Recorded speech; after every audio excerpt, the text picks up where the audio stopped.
Ay mga ka-farm, red ang market natin today. Pero nag-support yung taas ng huling Darbas box niya. May correction bang mangyayari? Or tuloy pa din ang ating bull run?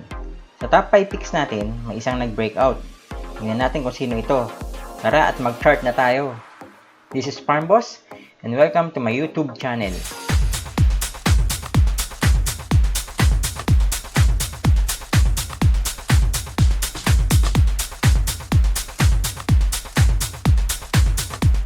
Hi traders! Welcome to our daily top 5 picks program. Disclaimer, guys, supportan po natin ang ating channel sa pamamagitan ng pag-subscribe. Pindutin nyo lang po yung subscribe button, pag-comment at pag-like ng ating video. Salamat po! Buying signals and stock screening. Meron po tayong video niyan. In-explain ko dyan yung ating buying signals and kung paano ilalagay ang mga na-screen nating stocks sa spreadsheet. Yun, kanina guys, may nag-breakout sa atin, si SLI. Kala ko mag-breakout din si DD tsaka si D pero hindi natuloy. Check natin chart ni SLI.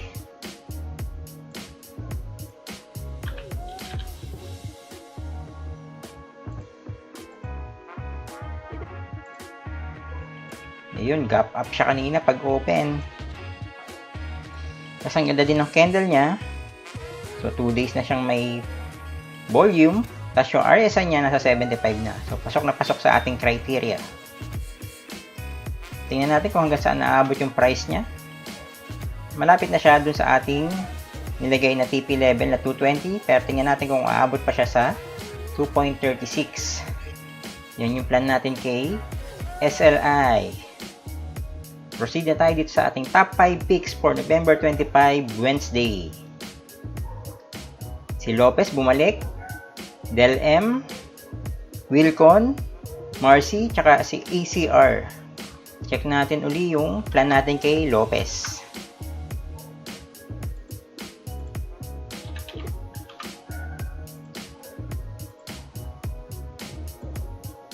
Ayan, si Lopez. So, kaya na-retain natin siya sa ating top 5 picks. Green yung candle niya. And malapit na siya sa ating resistance nung Darbas box. Ito yung ating buy level, 3.02.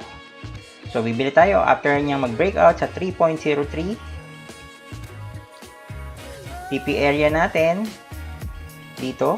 Kaya maganda to si Lopez. Medyo malayo yung tatamaan niyang mga TP. So, ito yung target TP natin, 3.70. Possible gain, 22%. Tapos ang ating cut loss, nakuha natin sa ating calculator, 2.94. Kanina, meron siya uling volume. So, maganda kay Lopez kanina. Tingnan niyo yung wick niya. So, pinababa siya hanggang 2.87, pero may nagtulak pataas, 2.98. Nag-gain pa siya ng 1.02%. Ayan, may volume siya. Tapos yung RSI niya, nasa 77 na. So, pasok na to sa ating criteria. Kailangan niya na lang mag-breakout with volume. Okay guys, yan si Lopez.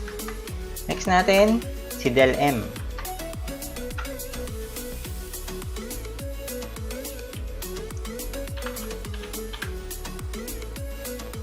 Itong si Del Monte, ito yung box niya.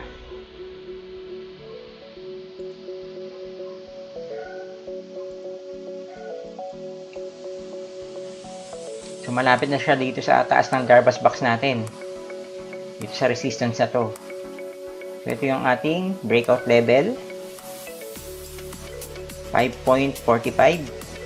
So, bibili tayo 5.46.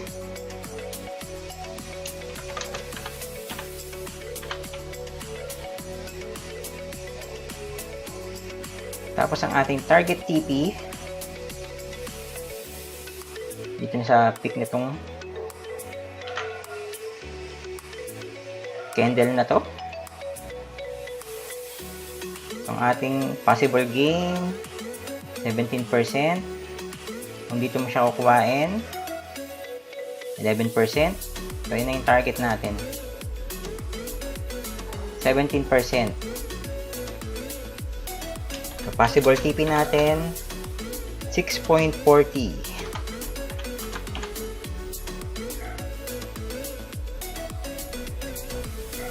Tapos ang ating cut loss kay Del M. Check natin sa ating calculator. Del M. Tanggalin natin si SLI muna kasi nag-breakout na to eh. Entry level natin 5.46. Okay, 5.29 ang ating cut loss.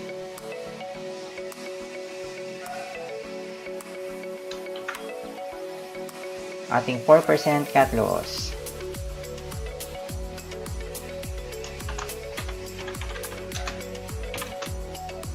$5.29.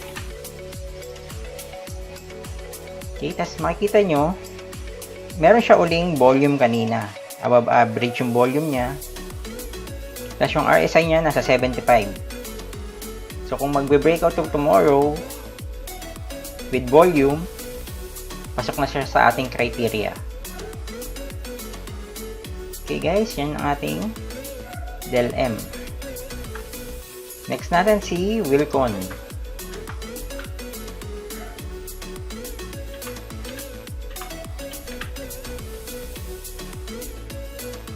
Yun, ganda ng ginalaw ni Wilcon kanina.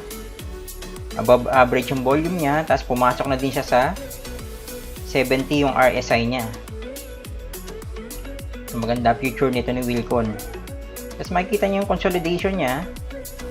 Mula pa dito, April, May.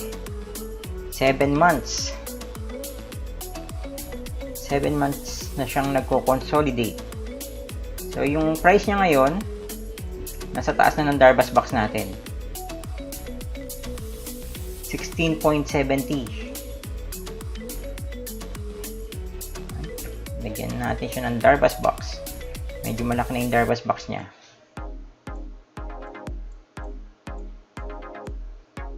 Okay, ang ating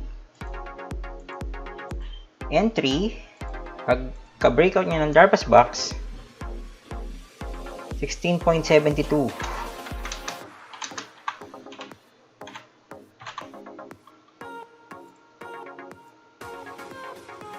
Hanap tayo dito ng ating TP.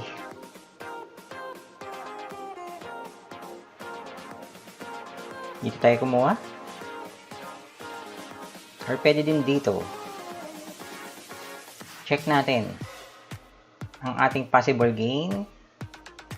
8% pag dito. Pag dito, 12%. Kuhain muna natin dito siguro.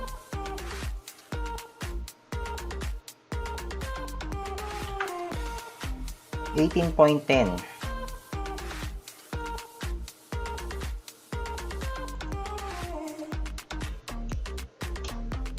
Possible TP.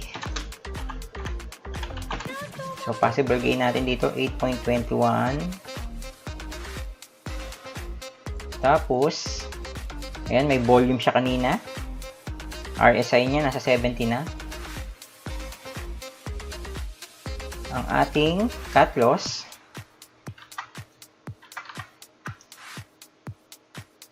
tanggalin natin si nickel. Nickel, nakakatako kanina. Entry level, 16.72. Okay, 16.20 ang ating cut loss.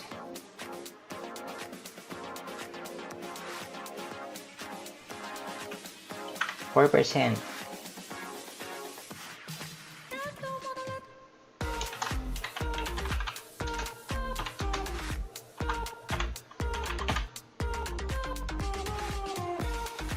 Okay, yan yung ating plan kay Wilcon. Next natin si Marcy. Si Marcy bumalik.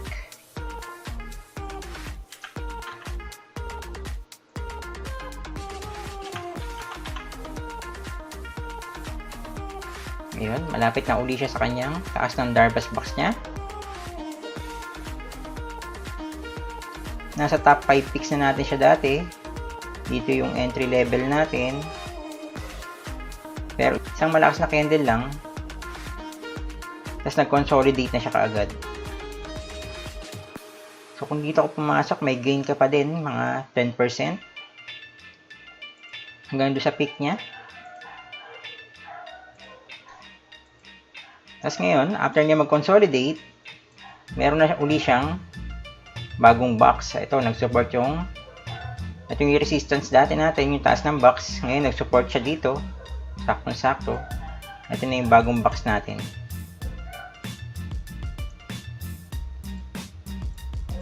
So, ang ating breakout level is 1.17.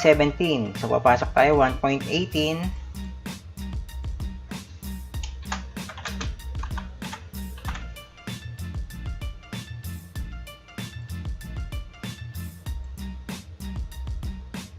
Tapos, ang target TP natin, take note lang natin yung mga resistance. Merong resistance dito. Pero ang target natin kay Marcy, dito na. Check natin. Kung may resistance siya dito. 3%. Kasi ito na yung target natin sa kanya. 1.30. 10%.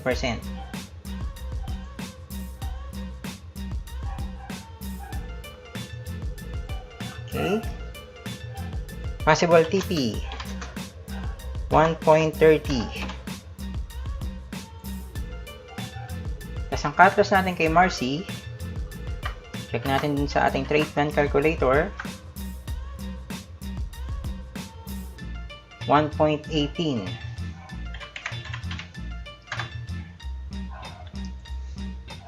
Marcy. So 1.14 ang ating cut loss.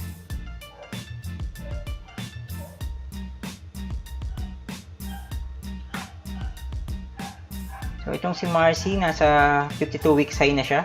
Mukhang maganda yung picture nito. Cut loss. 1.14. Kasi yan, maganda kay Marcy, may volume siya kanina. Above average. Medyo malaking volume niya. Kasi ang kanyang RSI, nasa 66.97. Tingin ko naman lalampas ng 70 itong RSI niya pagka nag-breakout to. Okay, yan yung plan natin kay Marcy.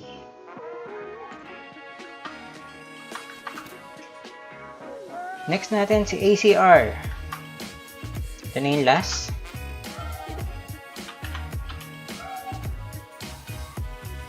Yun guys, si Alsons din, nasa 52 weeks high level na siya. Gawa natin siya ng box.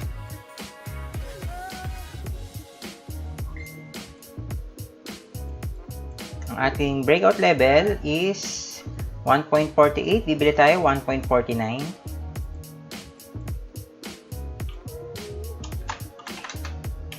1.49.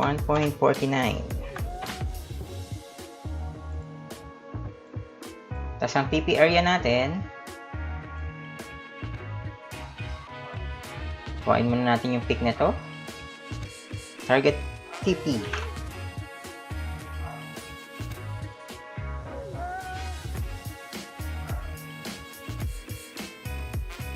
Around 7% na lang. Tingnan nyo kung sakto sa appetite nito, 7%. Pero kinuha natin to si ACR kasi malapit na siya dun sa taas ng Darvas box niya. Malapit na siya mag-breakout. Pwede din naman nating maghanap pa ng bagong TP, pero yan na lang. Pwede nyo naman planuhin to.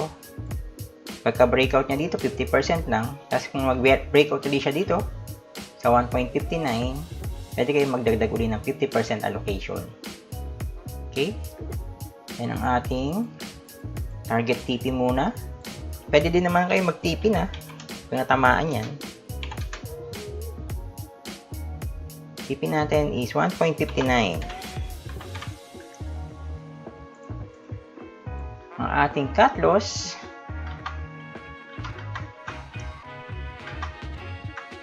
$1.49. Tanggalin muna natin si MY. 1.49. Cut loss natin is 1.44.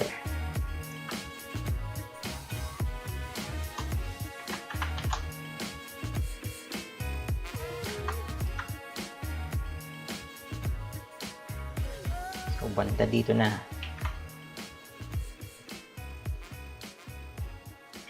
% cut loss. 1.44.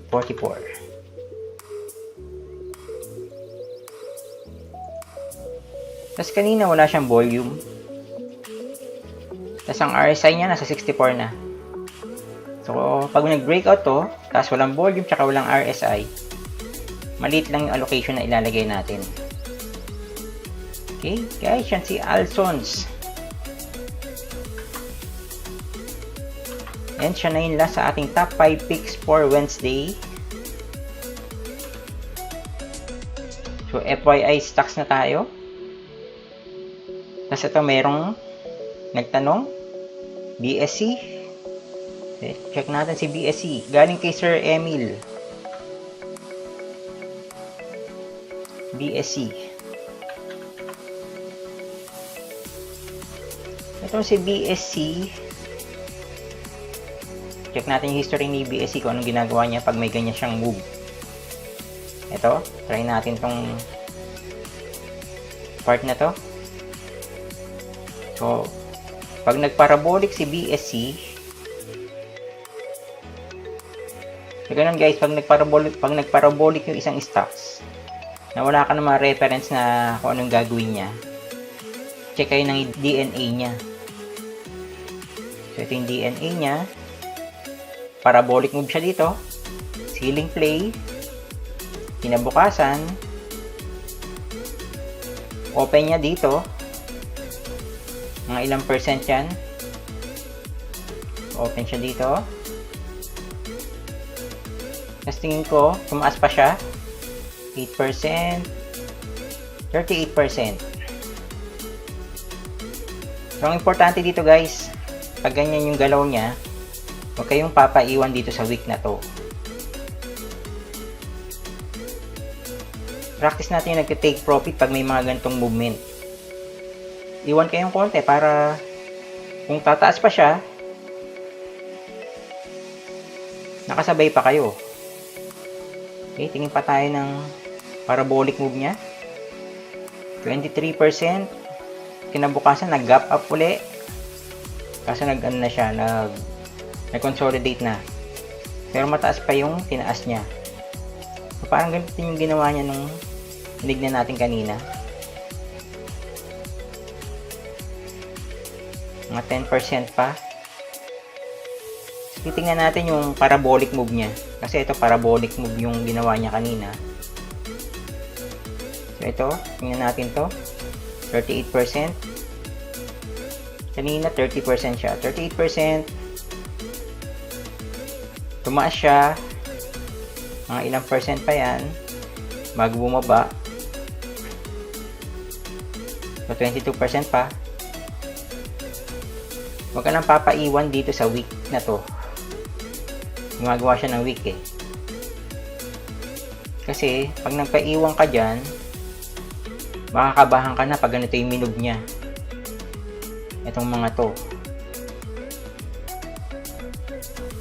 So pag ganyan, malamang mapapakat ka. Pero kung matibay yung ano mo, dibdib mo, hindi ka nag-cut dito, aangat siya uli ng mga 58% pa din. Pero kung ako yung may hawak niyan, maghahanap na ako ng exit ko dito. Kahit kalahati lang, tapos pag bumaba pa uli, tsaka uli ako mag-exit ng kalahati. So, yun yung importance ng taking profit para masecure mo na yung gain mo. Kung ano man mangyari dun sa stock, meron ka ng gain.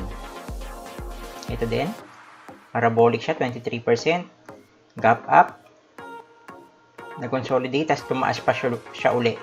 Ito, pwede itong i-hold kasi maliit lang yung move nito, hindi kagaya nung kanina na umabot dun sa body ng green candle. Ganyan guys, titingnan nyo kung ano yung mga dati niyang ginawa. Kasi malamang gagawin niya uli yun. Hanap ka ng parabolic move, yung above 20 yung ginawa niyang pagtaas. Ito, mataas to. Tingnan natin.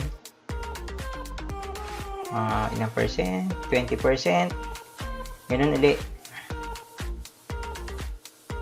Hindi siya nag-candle ng dalawang mataas. Ito, kawawa yung mga naipit dito sa mga week na to. Ayan guys. Yan ang gagawin natin pagka may strong moves yung mga stocks. Hanap kayo nung ginawa niya dati. Ito, kagaya nito. Ito yung tinignan natin kanina. So, kung naiwan ka dito sa taas, tapos umabot sa yung candle dito sa body nung previous candle, mapapaisip ka na mag-cut. Pero, mukhang ganun yung ginagawa niya eh. Pagkataas niya mag-consolidate, bumaba ng todo, aangat siya uli ng konti. Siguro mga 10% pa to. Ayan, 20% pa inaabot. So, pag tinitrade mo to si basic, ganyan yung ilalagay mo sa isip mo. Itatanim mo yung ginawa niya dati. Pag nagparabolic siya. Ito, nagparabolic siya dito. Hindi, 7% lang pala yan. So, ito ngayon, tignan natin gagawin niya bukas. Kung tinignan natin yung mga DNA niya, isipin natin gagawin niya, mag-gap up siya, siguro around here, aangat, tapos babalik na dun sa body ng previous candle. Okay. So, ayan, si BSC. Check natin yung technical nga ni BSC. Ganda ng volume niya. Tapos RSI niya sa above 83 na. Pero tingin ko kay BSC hindi siya pang long term na hawakan. Baka pang chupitan lang talaga to. Pero ako lang naman yun. Probability lang naman yun. So, baka hindi mangyari, baka mangyari. Hindi natin alam. Pero kung titingnan natin yung DNA niya, ganun yung ginagawa niya. Mas maganda naman yung technical ni BSC kasi ito nga, nakaano na siya, AOTS. Tapos magko-cross na din yung MA 100 tsaka 200. So, lahat ng MAs niya naka-linya na. Okay, yan si BSC. Kung may hawak ka na nito, good luck bukas. Plan your trade and then execute. Okay, Sir Emil, sana may nakuha ka doon sa review natin ng BSC. So, FYI stocks ulit. Si Home. Try natin si Home. Si Home nag-breakout na to eh. Pero, kagandahan sa kanya, yung breakout niya, ang kasunod na resistance ay dito na sa madadaming. Yan. Makikita nyo dito. Daming candle na tinamaan.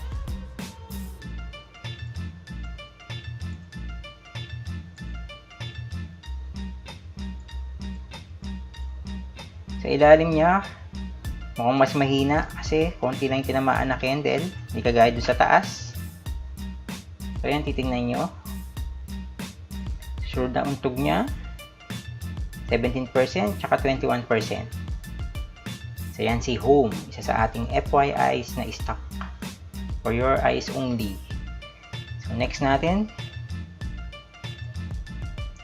CIC. Yan guys. Nasaan na siya? Nasa taas na siya ng ating Darvas box. Drawingan natin siya ng Darvas box. Ito siya.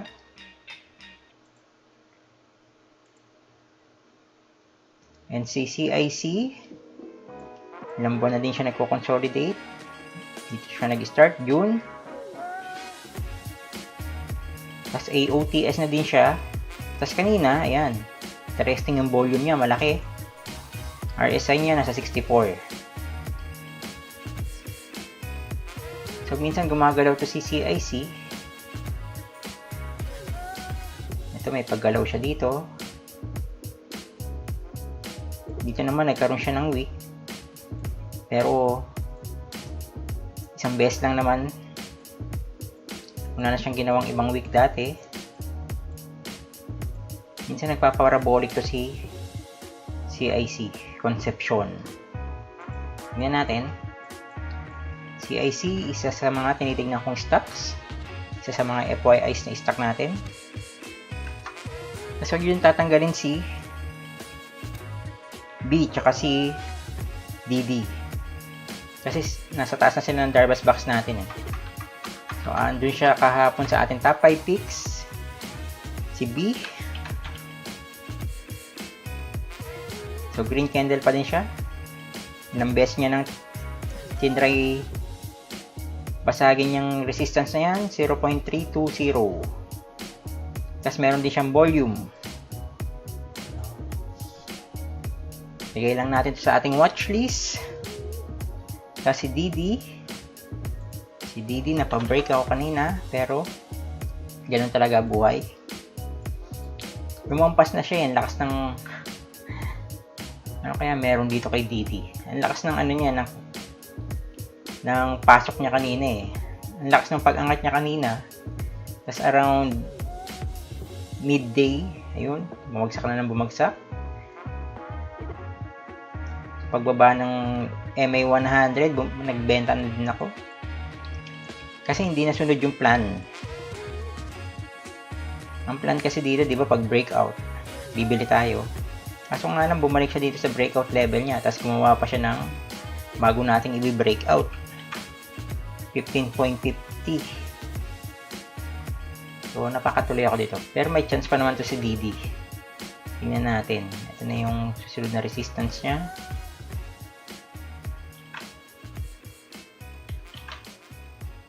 Check natin. Nauntog pala siya dun sa resistance na ginuwit natin. Itong ginuwit natin na to. Nahit niya pala yun.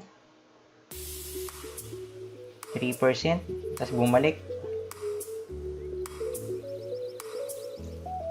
Ito yung mga mahirap sa mga pa-reverse na stocks.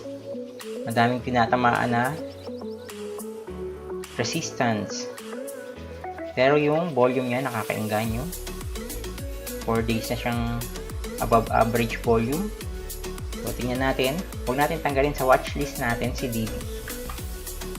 Okay guys, yan. Quote, "No one is born a great trader. One learns by trading." So, kung nag-trade ka nung January, at nag-trade ka pa din hanggang ngayon, tapikin mo yung balikat mo, sabihin mo sa sarili mo, good job. Kasi yun talaga yung trading. We learn by experience. Itong YouTube, addition na lang to, plus na lang to sa ating mga nalalaman. Pero mas madami tayong matututunan sa ating pagtitrade. So, keep on trading lang. And then, huwag nyo kalimutan mag-journal. Take note dun sa mga na-observe nyo para makadevelop din kayo ng sarili nyong system. Okay guys, salamat sa panonood. Please subscribe to our channel, like and comment. Pakipindot na din yung bell sa ilalim para ma-notify kayo kapag may bago akong video na inilabas. Supportahan po natin ang ating channel. Good luck po sa ating bukas and God bless sa ating lahat.